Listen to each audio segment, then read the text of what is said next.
Assalamualaikum warahmatullahi wabarakatuh. Perkenalkan, nama saya Hilda Ananda Putri dari kelas PG PAUD 19A, Fakultas Ilmu Pendidikan Universitas Negeri Makassar. Baik, pada bab ini saya akan membahas mengenai manusia dan genetika, di mana di dalamnya akan dibahas tentang perkembangan singkat ilmu genetika, gen, memahami DNA dan RNA, perbedaan fungsi serta sekilas tentang tes DNA, kromosom, pewarisan sifat atau hereditas, dan kelainan genetik. Yang pertama, perkembangan ilmu genetika. Genetika adalah cabang biologi yang mempelajari pewarisan sifat pada setiap organisme maupun suborganisme, seperti virus dan prion. Secara singkat, dapat juga dikatakan bahwa genetika adalah ilmu tentang gen dan segala aspeknya. Meskipun orang biasanya menetapkan genetika dimulai dengan ditemukannya kembali naskah artikel yang ditulis oleh Gregor Mendel pada tahun 1900, sebenarnya genetika itu adalah sebagai ilmu tentang pewarisan atau biasa disebut dalam istilah hereditas. Sejatinya, ilmu ini sudah dikenal sejak masa prasejarah, seperti domestikasi dan pengembangan berbagai ras ternak dan kultivar tanaman. Orang juga sudah mengenal efek persilangan dan perkawinan sekerabat, serta membuat sejumlah prosedur dan peraturan mengenai hal tersebut sejak sebelum genetika berdiri sebagai ilmu yang mandiri. Teori populer mengenai pewarisan yang dianut pada masa itu adalah teori pewarisan campur.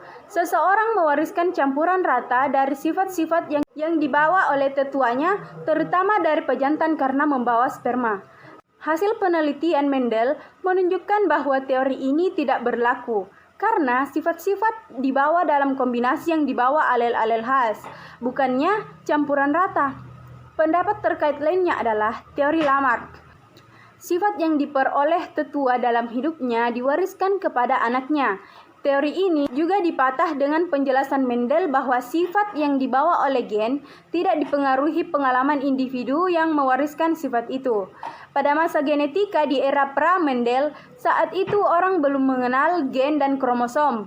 Meskipun DNA sudah diekstraksi, namun pada abad ke-19 belum diketahui fungsinya.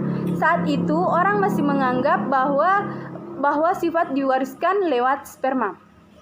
Yang kedua yaitu pengertian gen. Gen merupakan substansi pembawa materi genetik yang diwariskan dari induk kepada keturunannya.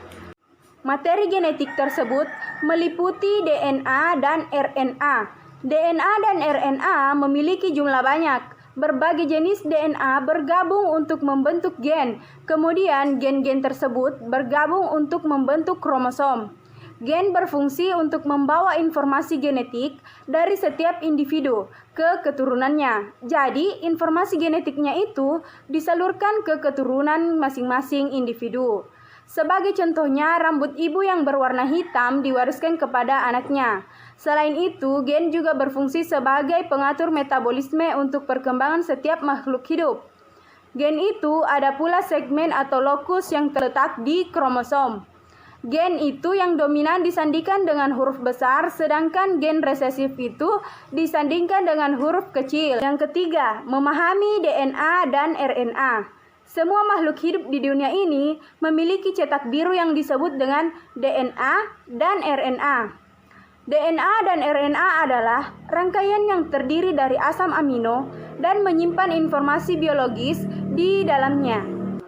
DNA dan RNA tersusun dari makromolekul yang sederhana, di mana hal inilah yang sangat penting bagi pewarisan sifat manusia dan juga proses metabolisme tubuh manusia. Yang pertama, pengertian DNA. DNA atau asam deoksiribosam nukleat merupakan asam yang ada di semua makhluk hidup. DNA ini menjadi semacam kode genetik yang nantinya akan menentukan bagaimana bentuk dari organisme tersebut.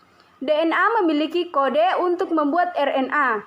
DNA ini terdiri dari gula 5 karbon, purin yang terdiri dari adenin dan guanin, primidin yang terdiri dari sitosin, dan timin dan juga gugus fosfat. Selain terdiri dari hal-hal tersebut, DNA berbentuk seperti rantai ganda yang disebut dengan double helix. Bentuk helix ganda terbentuk dari biopolimer yang berpilin satu sama lain. Dua unting DNA ini dikenal dengan nama polinukleotida karena ia terdiri dari banyak nukleotida. Yang kedua yaitu pengertian RNA. RNA atau asam robinukleat merupakan rantai nukleotida yang dimiliki semua makhluk hidup seperti DNA.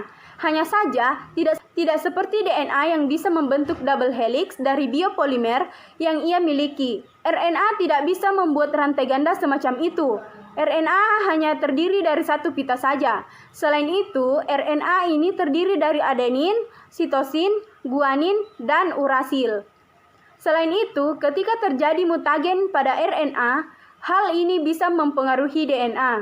RNA memiliki beberapa fungsi yang menjadi bawaannya, antara lain yang pertama sebagai penyalur informasi genetika, yang kedua sebagai sintesis protein, dan yang ketiga memiliki kemampuan untuk meregulasi dan menduplikat gen yang ada pada tubuh manusia. Selanjutnya yaitu fungsi DNA. DNA berfungsi sebagai materi genetik. Yang kedua, DNA dibentuk dari dua unit biopolimer yang saling berjalinan dan membentuk helix-helix ganda yang dikenal dengan sebutan polinukleotida. Tiap nukleotida penyusun polinukleotida, DNA memiliki satu jenis basa nitrogen yang disebut nukleobasa. Yang ketiga, ada beberapa jenis basa nitrogen atau nukleobasa yang menyusun nukleotida DNA, yaitu purin yang meliputi guanin dan adenin, serta pirimidin yang terdiri dari sitosin dan timina. Selanjutnya yaitu tes genetik.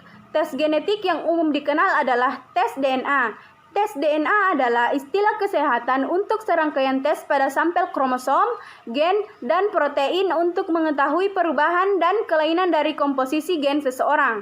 Prosedur ini juga dikenal sebagai tes genetika.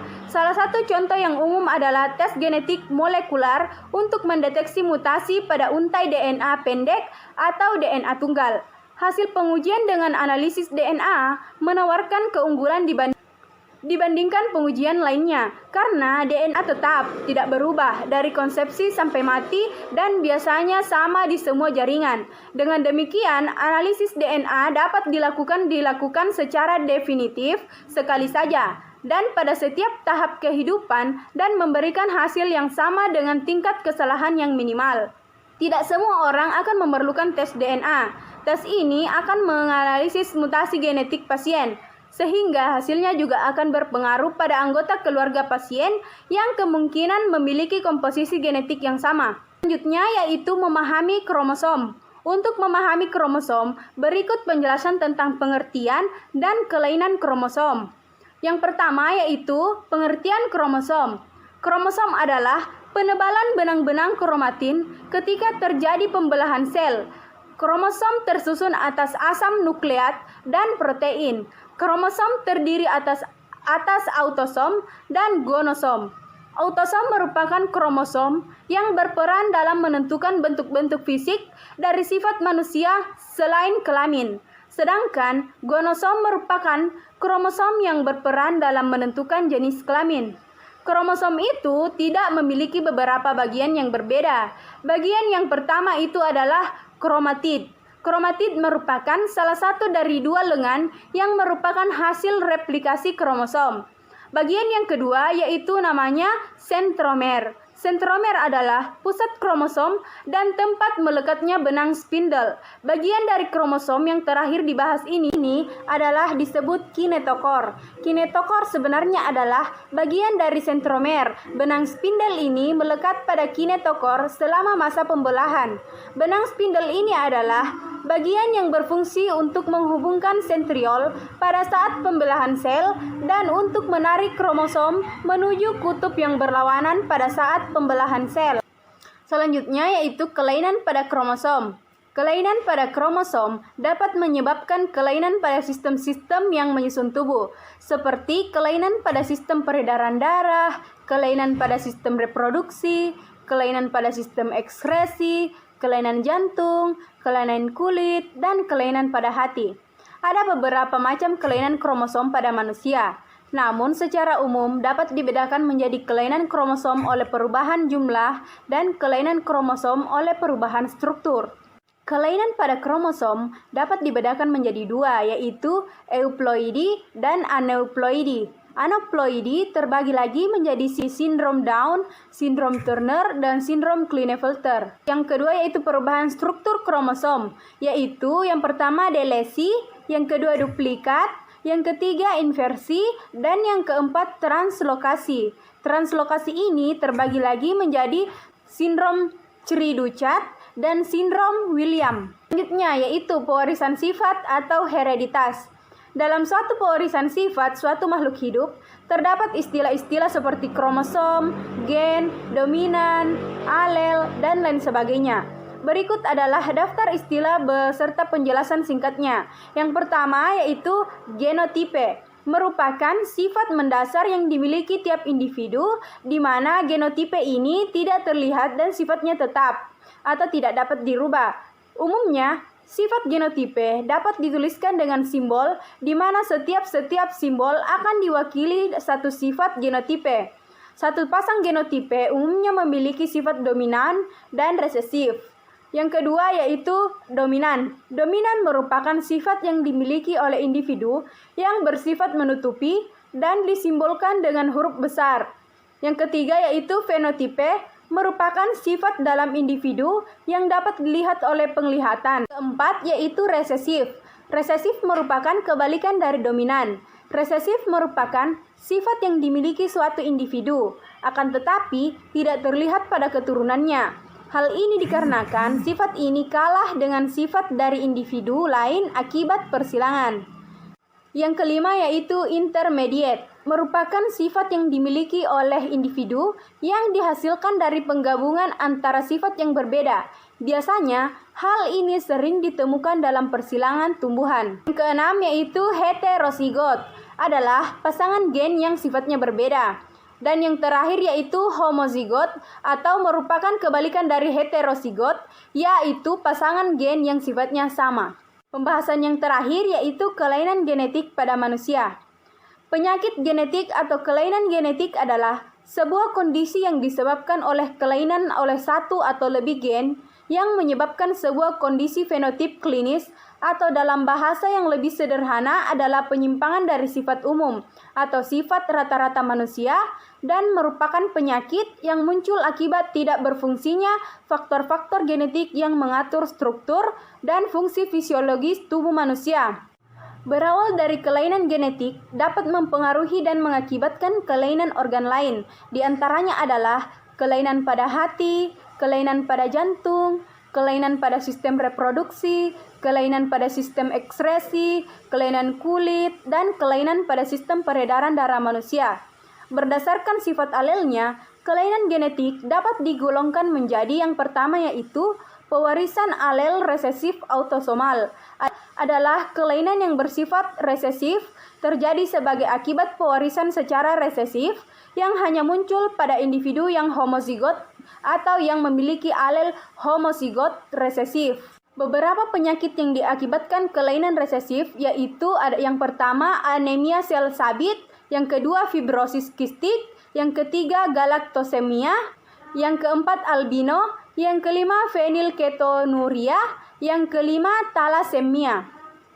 Yang kedua yaitu pewarisan alel dominan autosomal. Pada kelainan yang bersifat dominan, kelainan ini terjadi sebagai akibat pewarisan secara dominan yang muncul pada individu yang heterozigot atau A besar A kecil dan atau homozigot dominan A besar A besar. Sedangkan individu normal bergenotipe sebagai A kecil A kecil. Berikut adalah penyakit dan kelainan yang ditimbulkan. Yang pertama yaitu akondroplasia, yang kedua brakidaktil, yang ketiga Huntington, dan yang keempat yaitu polidaktif. Yang ketiga yaitu alel resesif tertaut kromosom seks X. Umumnya merupakan alel resesif yang berpeluang banyak terjadi pada wanita dan sebagian kecil pria. Hal ini terlihat dari kromosom penyusun wanita adalah XX dan pria XY. Berikut adalah penyakit dan kelainan yang ditimbulkan. Yang pertama yaitu hemofilia, yang kedua buta warna, yang ketiga yaitu distrofi otot, yang keempat sindrom Fragile X, dan yang kelima sindrom Leschman. 4. Alel resesif tertaut kromosom seks Y. Umumnya merupakan alel resesif yang hanya terjadi pada pria. Hal ini terlihat dari kromosom penyusun pria adalah XY, sedangkan wanita XX. Berikut adalah penyakit dan kelainan yang ditimbulkan. Yang pertama yaitu hipertrikosis, yang kedua Weber-Tus, dan yang ketiga hysteris gravior. Untuk pembahasan dalam bab ini cukup sekian. Kurang dan lebihnya mohon dimaafkan.